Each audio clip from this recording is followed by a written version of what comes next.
البدع والأهواء، أهل البدع العقائدية وأهل البدع السياسية. نقول بيننا وبينكم السلف، بيننا وبينكم الكتب، كان فيقول البدع بيننا وبينكم. الحمد لله رب العالمين،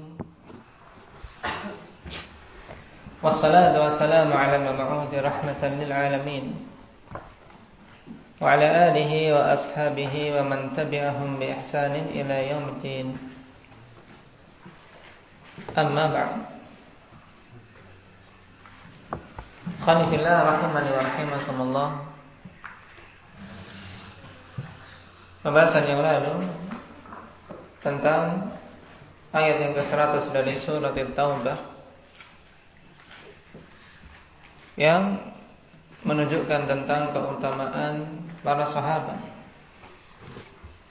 sehingga orang-orang yang demikian keadaannya tentunya tidak pantas bagi umat Muhammad yang mengaku dia sebagai pengikut Rasul sallallahu alaihi wasallam kemudian mencela sahabat-sahabat beliau. Tayyib, man yaqra'ul ayah? Tayyib, barakallahu fikum.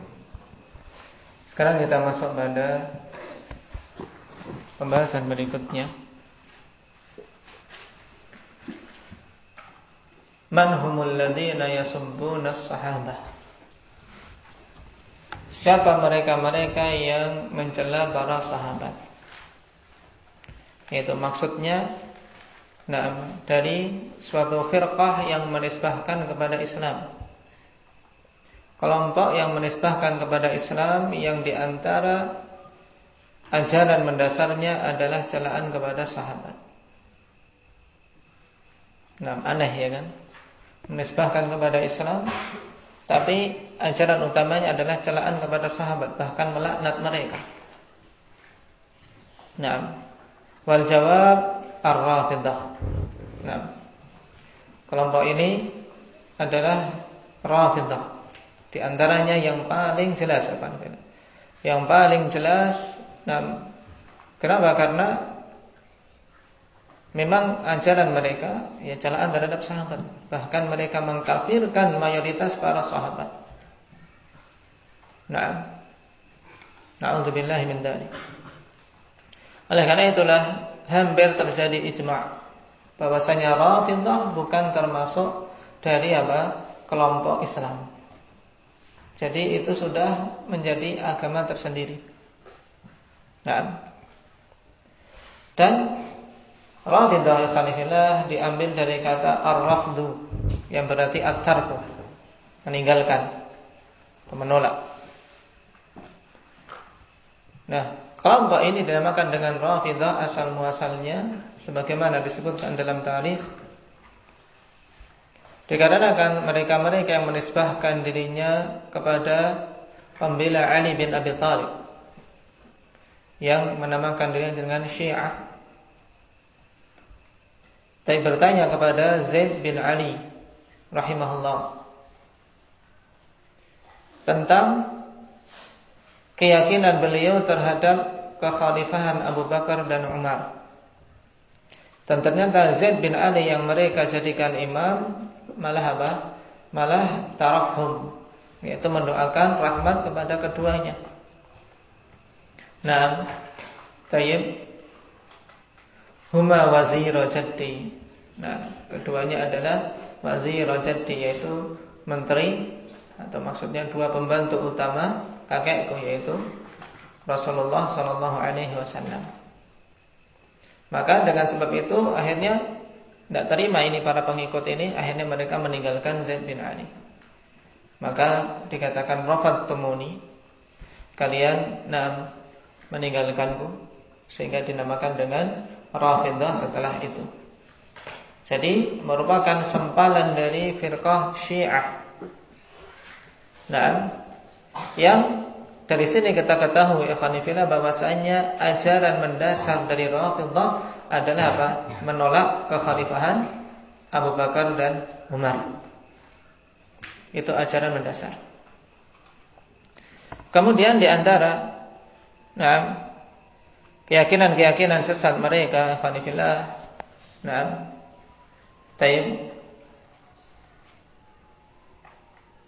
dari firqah Rafidhah ini berkeyakinan bahwasanya Al-Quran itu muharraf. Quran itu telah diubah-ubah sehingga yang sampai kepada kita itu hanya sebagian kecil saja, dan sisanya disembunyikan oleh para sahabat.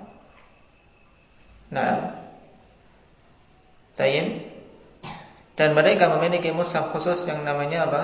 Mushaf Fatimah. Dan ini dengan sendirinya saja sudah merupakan kekufuran. Karena kufur terhadap firman Allah Subhanahu wa taala apa? Alhamdulillah. Ahsanta. Inna nahnu nazzalna adh-dhikra wa inna lahu lahafizun. Kemudian keyakinan yang kedua yaitu takfirus sahabah radhiyallahu anhum illa qalila. Ini yang kita bahas sekarang. Yaitu mereka mengkafirkan para sahabat kecuali sebagian sedikit saja. Jadi mayoritas para sahabat mereka kafirkan, mereka caci, mereka laknat. Waliyadzubillah. Yang dengan satu sebab ini saja mereka cukup untuk dikafirkan. Kemudian yang ketiga, i'tiqadu ismati a'immatihim minal khata'i was-sahw, yaitu keyakinan bahwasanya imam-imam mereka itu maksum, yaitu terjaga dari kelupaan, terjaga dari kesalahan. Jadi mereka sangat hulu terhadap imam-imamnya, ikhwanifillah, sehingga imam-imam mereka itu diyakini maksum.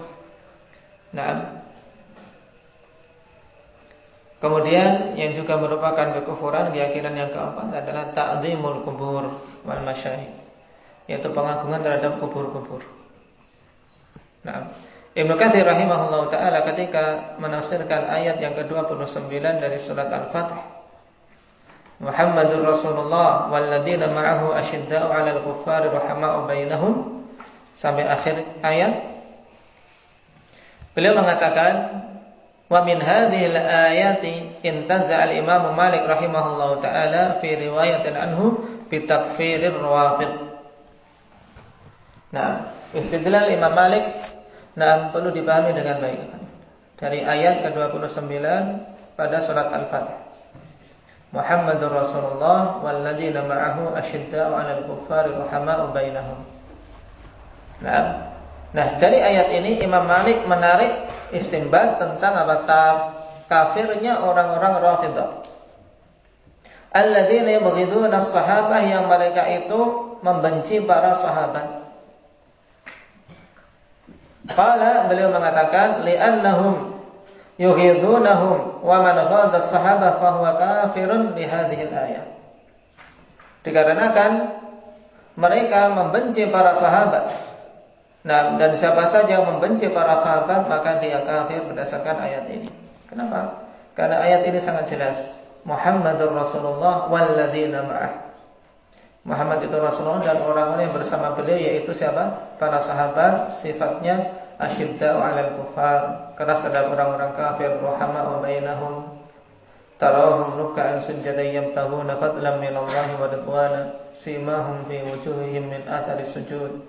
Dzalika mathaluhum fit Taurat wa mathaluhum fil Injil, sampai akhir ayat. Kemudian di akhir, wa'adallahu alladziina aamanu wa 'amilus shalihati minhum maghfiratan wa ajran 'azima.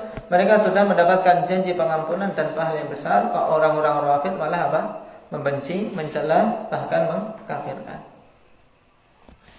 Sehingga ini salah satu ayat yang sangat tegas dijadikan dalil para ulama untuk kekafirannya. Di antara yang mengambil istinbat Imam Malik rahimahullah. Kemudian Ibnu Katsir mengatakan wa wafaqahu dha'ifatun minal ulama 'ala dzalik, dan mencocokinya sederetan dari para ulama atas hal yang demikian. wal ahaditsu fi fadailis sahabati wan nahyi 'anil ta'arrudi lahum bimasa'ah katsira wa yakfihim sana'ullahi 'alaihim wa ridhahu anhum. Dan hadis-hadis tentang keutamaan para sahabat dan larangan dari menyebut mereka dengan keburukan itu banyak. Dan cukup pujian Allah Subhanahu wa taala kepada para sahabat serta keridhaan Allah kepada mereka itu sebagai apa? Dalil tentang kemuliaan mereka, sehingga kita dituntut untuk mencintai, bukan malah membenci dan mencaci. Hal ini juga disebutkan oleh Imam Al-Qurtubi dalam tafsir beliau. Beliau mengatakan, laqad ahsana Malik fi maqalatihi. Sungguh telah bagus Imam Malik dalam perkataan beliau ketika mengambil istinbat dari ayat tadi tentang kafirnya Rafidhah. Wa asaba fi ta'wili, dan telah benar dalam penafsirannya. Ta'wil di sini maknanya tafsir. Faman naqqasa wahidan minhum aw ta'ana 'alaihi fi riwayatihi faqad radda 'ala Allahi rabbil alamin. Wa abtala syara'i'al muslimin. Nah, maka siapa saja yang merendahkan salah seorang di antara para sahabat, mencaci, mencela, atau mencela sahabat pada periwayatannya, ini berarti celaannya mengarah kepada apa? Kepada agama. Nah, sebagaimana telah kita lewati perincian yang telah lalu, maka sungguh dia telah menolak dan membantah Allah Subhanahu wa taala dan telah membatalkan syariat kaum muslimin. Kenapa? Karena para sahabat adalah pembawa berita dari Rasul sallallahu alaihi wasallam. Dengan jalur periwayatan mereka, Islam bisa sampai kepada kita. Nah, dan Ibnu Hazm lebih tegas lagi. Nah, Ibnu Hazm lebih tegas lagi menyatakan bahwasanya Rafidhah bukan termasuk firqah kaum muslimin. Fa inna Rawafidha laisu minal muslimin, innama hiya firqun hadatha awwaluha ba'da mautin Nabi sallallahu alaihi wasallam bi 25 sanah. Naam. Wa kana mabda'uha ijabatu man khadalahu Allah ta'ala li da'wati man kada al-Islam. Wa hiya ta'ifatun tajri majral yahud wan nasara fil kadhibi wal kufri.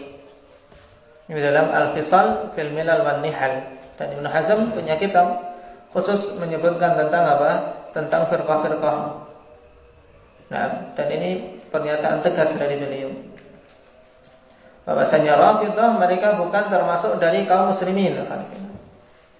Makanya tidak ada khilaf harusnya. Nah, bagi kaum muslimin, apalagi kalau itu para penuntut ilmu tentang kafirnya Syiah Rafidhah. Nah, perhatikan yang kita bahas adalah Rafidhah, karena Syiah itu sangat banyak pecahannya.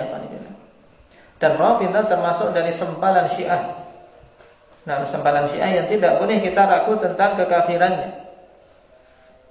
Nah, tidak boleh kita ragu tentang kekafirannya, karena keyakinan-keyakinan yang disebutkan tadi juga apa? Penegasan dari para a'immah terdahulu. Nah, berarti kalau demikian tidak perlu ada perincian antara apa? Muqallid dan apa? Dan dai. Kenapa? Karena orang yang mengikuti masuk dalam agama Rafidhah ya sebagaimana orang masuk dalam agama Nasara, orang masuk agama Buddha, paham? Berarti ya kafir semuanya, paham? Nah, inilah dulu yang tidak dipahami oleh sebagian kaum yang menisbahkan kepada Salafiyah, seperti Muhammad Al-Imam dan para pengikutnya dahulu. Ketika Ahlus Sunnah diserang oleh orang-orang Rafidhah, kemudian mereka memberikan perincian-perincian seperti ini. Nah, menunjukkan khudlan dan ada taufik, tidak adanya taufik dari Allah Subhanahu wa taala dalam memahami fitnah. Nah, jelas-jelas Rafidhah, para ulama mengatakan Rawafid laisu minal muslimin. Mereka bukan termasuk bagian dari kaum muslimin. Berarti Kalau bukan bagian dari muslimin itu agama tersendiri. Maka siapa saja yang menisbahkan kepada agama tersebut yang bukan muslim. Sebagaimana orang menisbahkan kepada agama Nasara. Walaupun cuma ikut-ikutan. Nah, aku agamanya Nasrani, maka dia hukumnya kafir. Sama seperti orang mengatakan aku agamanya Rafidhah. Baik. Nah, Ibnu Hazm mengatakan innama hiya firaqun, itu hanyalah kelompok. Nah, kelompok yang menisbahkan kepada Islam tapi bukan dari kaum muslimin. Yang muncul pertama kali setelah meninggalnya Nabi sallallahu alaihi wasallam dengan jarak 25 tahun. Ya, 25 tahun semenjak meninggalnya Nabi sallallahu alaihi wasallam baru muncul firqah ini. Nah, baik. Dan taifah ini, kelompok ini berjalan seperti apa jalannya orang Yahudi dan Nasara dari sisi apa? Kedustaan dan kekufuran. Bahkan permusuhan terhadap kaum muslimin juga sama. Baik. Dan mungkin malah lebih parah permusuhannya terhadap kaum muslimin daripada apa? Yahudi dan Nasara. Oleh karena itulah para ulama menegaskan kerusakan-kerusakan yang terjadi di belahan bumi ini Khanifillah kebanyakan kalau dicek adalah apa? Dari perbuatan orang-orang Rafidhah ini. Makanya seorang muslim hendaknya membentengi diri dan keluarganya serta masyarakatnya dari keyakinan batil. Karena Rafidhah terus-menerus berusaha untuk melancarkan dan menyebarkan keyakinan batilnya Alhamdulillah. Baik. Sebab apa? Yang penting mereka tersebar walaupun dengan apa? Kedustaan dan berbagai macam cara. Nah, sebab di antara prinsip mereka adalah halalnya taqiyah. Halal untuk menipu. Halal untuk membuat apa? Membuat tipu muslihat. Baru setelah memiliki kekuatan mereka akan apa? Menunjukkan taring-taringnya. Sebagaimana yang terjadi di negeri Yaman. Kerusakan yang luar biasa mereka timbulkan alhamdulillah. Dalam keadaan demikian banyak manusia yang baru sadar setelah apa? Setelah kehancuran banyak terjadi. Dulu ketika para ulama memperingatkan dari gerakan ini banyak yang tidak percaya. Dan pada zaman ini alhamdulillah di antara negeri yang paling kuat menyebarkan keyakinan Rafidhah adalah Iran. Negeri Iran, karena ini di antara agama negara mereka. Negara tersebut agama resmi negara tersebut. Negeri Iran yang banyak mendanai berbagai macam pergerakan-pergerakan Rafidhah dan pemberontakan mereka di berbagai negeri yang lain.